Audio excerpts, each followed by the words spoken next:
and welcome back to discuss the latest episode of Game of Thrones.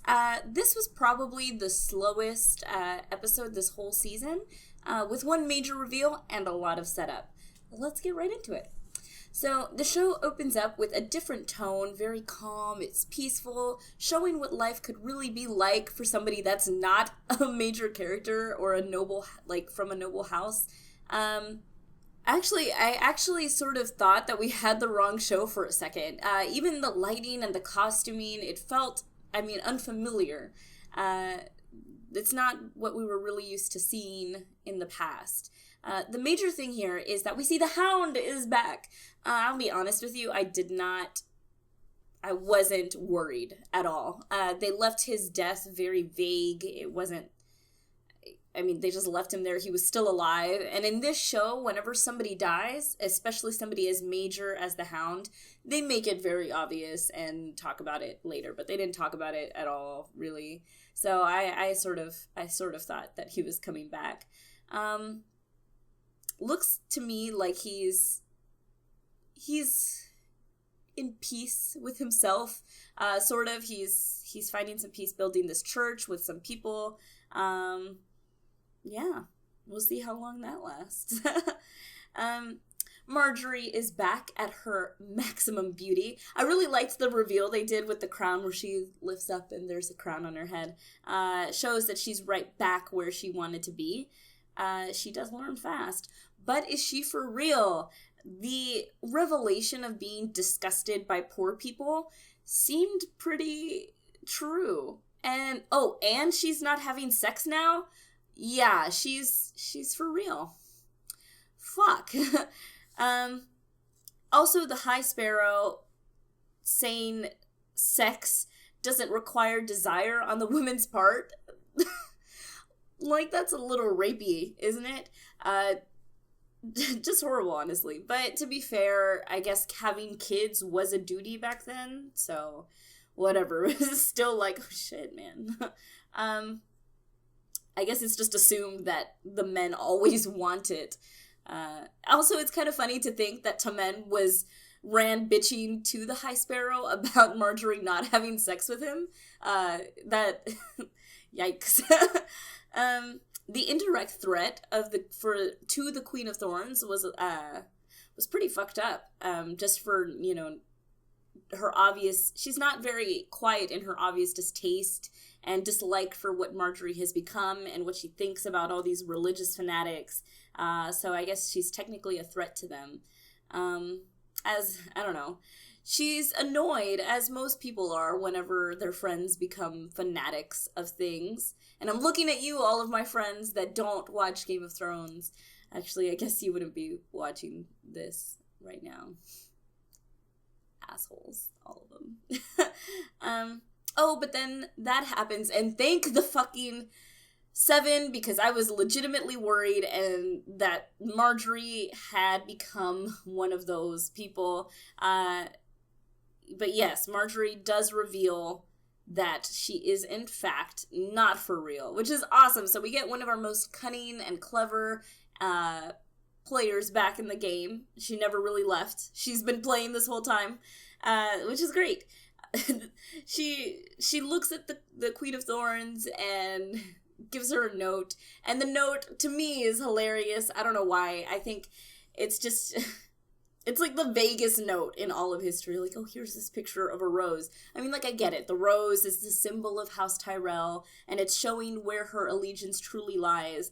But at the same time, if somebody just handed me a note, some crazy religious person handed me a note with a flower on it, I'd be like, what the fuck is wrong with you? But the Queen of Thorns got the message, and she is going to hopefully leave before she gets thrown into one of those cells. Either way, we have her back, and that's all I cared about. John is making his rounds, asking for help. He is so sincere, and just such a typical Stark. No sneakiness there. They don't really know how to be sneaky or say the right thing to the right people, but luckily he has other people to step in for him, as we see in this episode. In this case, it was Tormund, who won over the wildlings. That was obvious. I do hope they win. I don't want to see the giant die, the last of the giants. I don't want to see any of those wildlings lose. I really like them. I don't know. Team Wildling. Back to the Queen of Thorns, who got the hint and is getting the hell out of Dodge. This little exchange with Cersei just kind of reminds us of how much and why we love her. She puts Cersei in her place, which is actually quite a bad idea, because Cersei is stubborn and she will stop at nothing to get what she wants, and the Queen of Thorns knows this. So, but then again, she's not also known for siding with the underdog, which Cersei most definitely is at this point in time. She'll be cooking out a plan to save Marjorie and Loras, because she doesn't have a choice. Time will tell what it is. Maybe she will reach out to her friends in Dorne. Actually, no, I think they hate the Tyrells, but I don't believe it'll be this season that we see the Tyrells rise again. Well, I should say the Tyrell as a family as opposed to Marjorie, because obviously Marjorie's doing just fine on her own. But yeah, we'll see. I was pretty surprised to see that they had brought the entire Lannister army. I didn't realize it was gonna go that fast, or the King's Landing army. I guess it's not just the Lannister army, but and Bronn is back. This pairing in general is probably my second favorite. No, yeah, I think it's one of my top 3 faves of the entire show, like right behind Tyrion and Varys and Arya and the Hound. So Bronn is just, he's so funny and just clever. It's obvious why Tyrion liked having him around, and I really liked whenever he cut him off with the Lannisters always pay their debts, because you know that Bronn heard that about 1,000 times when he was hanging out with Tyrion. Also, this whole thing, the siege going down, it happened in the books, so that kind of made me feel like, oh, look, we haven't totally passed the books yet. I still know things. Okay, so things were obviously different in the books, and I'm going to tell you just for fun. So Edmure and his Frey wife actually were really happy together. She legitimately liked him, and she's pregnant. So, Robb's wife, yes, that one, was still alive and pregnant and living at Riverrun whenever the siege started happening. So Edmure is threatened by Jaime, saying that he's going to kill his son. So Edmure he gets convinced to talk to the Blackfish, and they in turn surrender the castle. However, the Blackfish escapes, probably to be helped by the people running around in the hills, because he's got a lot of support from the north. And then Robb's wife's mom was actually in cahoots with Tywin Lannister and was secretly feeding Robb's wife abortion medicine. So Robb's wife loses the baby, so there's no chance of there being an heir, which is really, really, really fucked up when you think about it. Regardless, this is good to know, because the show might go in some of that direction. In general, the part where Edmure convinces the Blackfish to surrender the castle and the Blackfish escapes. And, okay, so here's where it gets a little reaching for it. The Brotherhood, I don't know if you guys remember the Brotherhood. They were the ones, they're pretty much just a bunch of dudes who hate the Lannisters, and they were loyal to the Starks.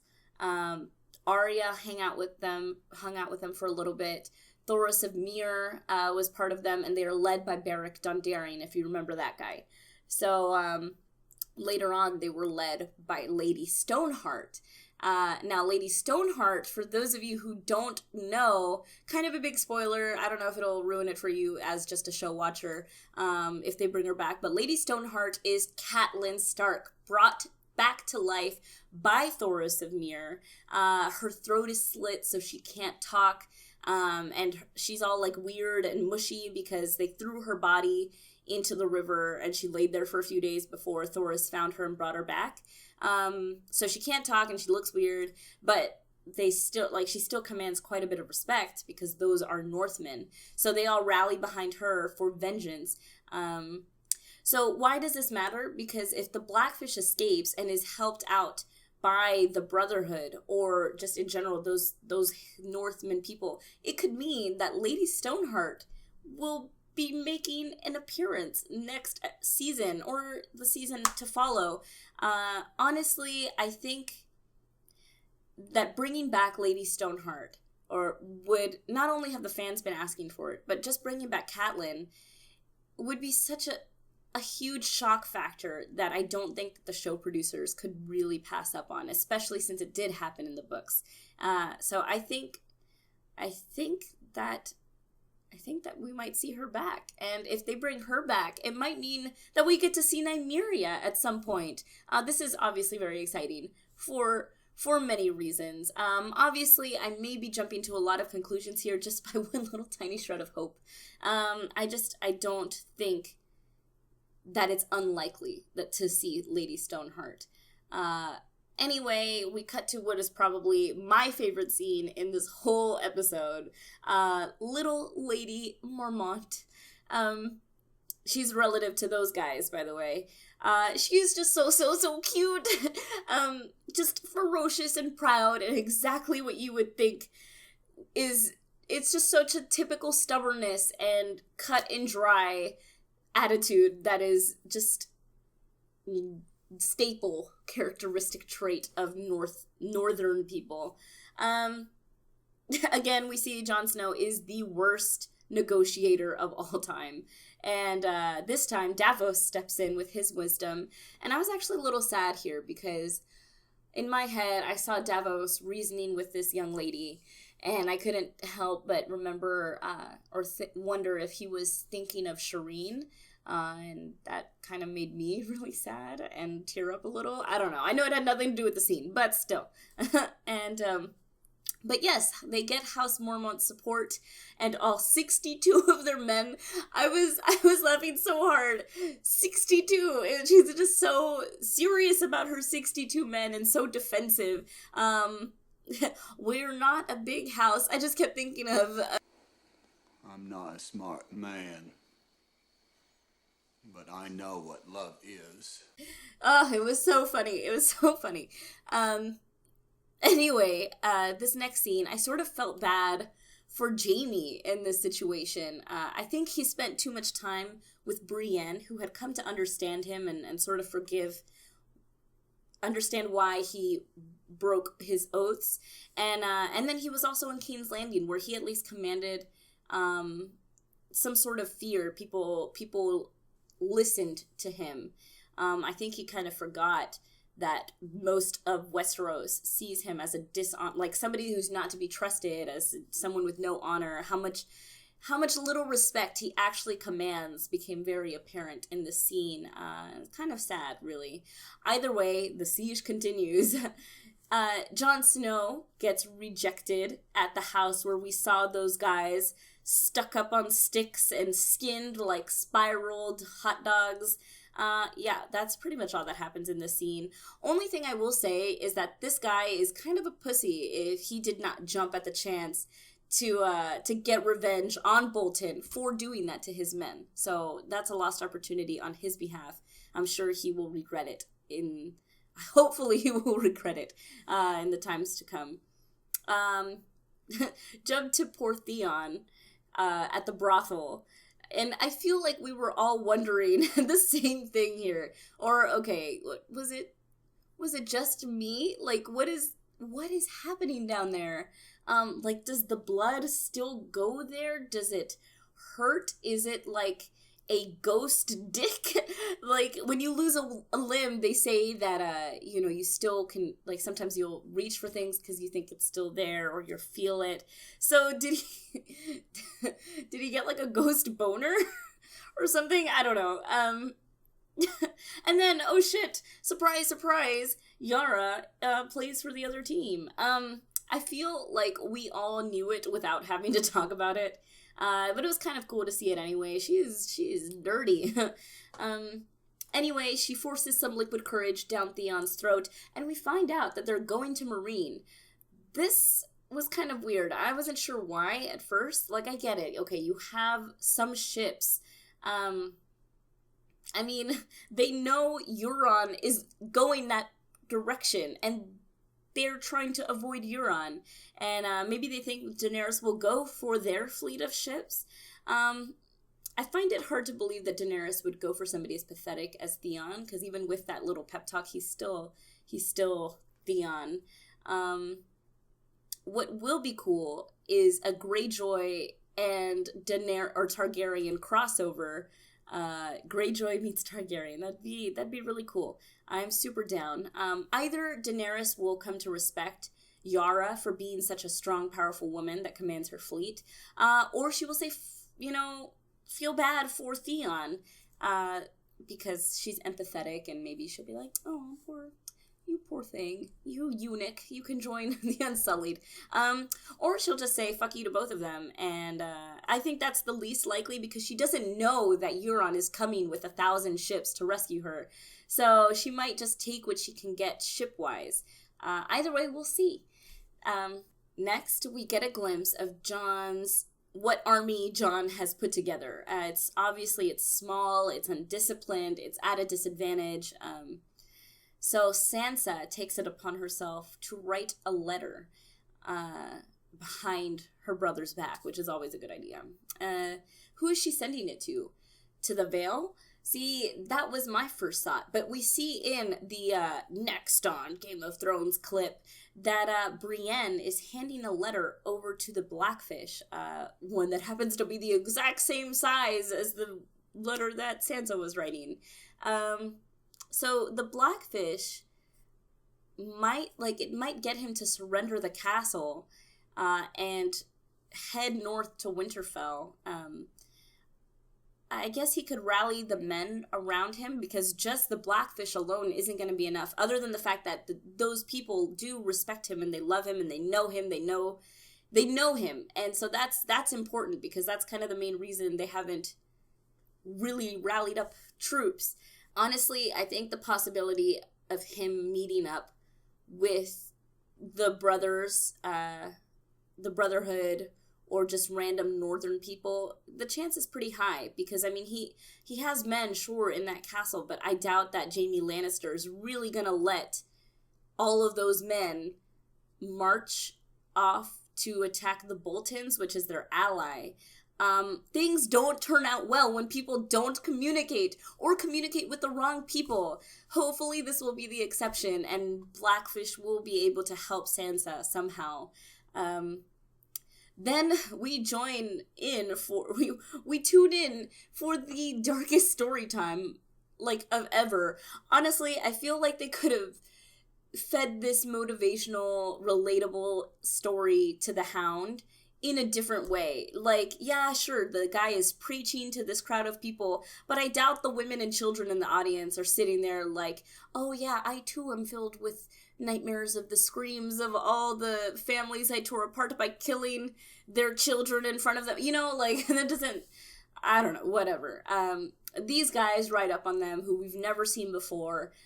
They're obviously malicious, but they do reference the Lord of Light, which causes me to believe that they may be part of the same brotherhood led by Thoros of Myr or Beric Dondarrion. However, the only problem with that is that the Brotherhood is known to burglarize and steal things.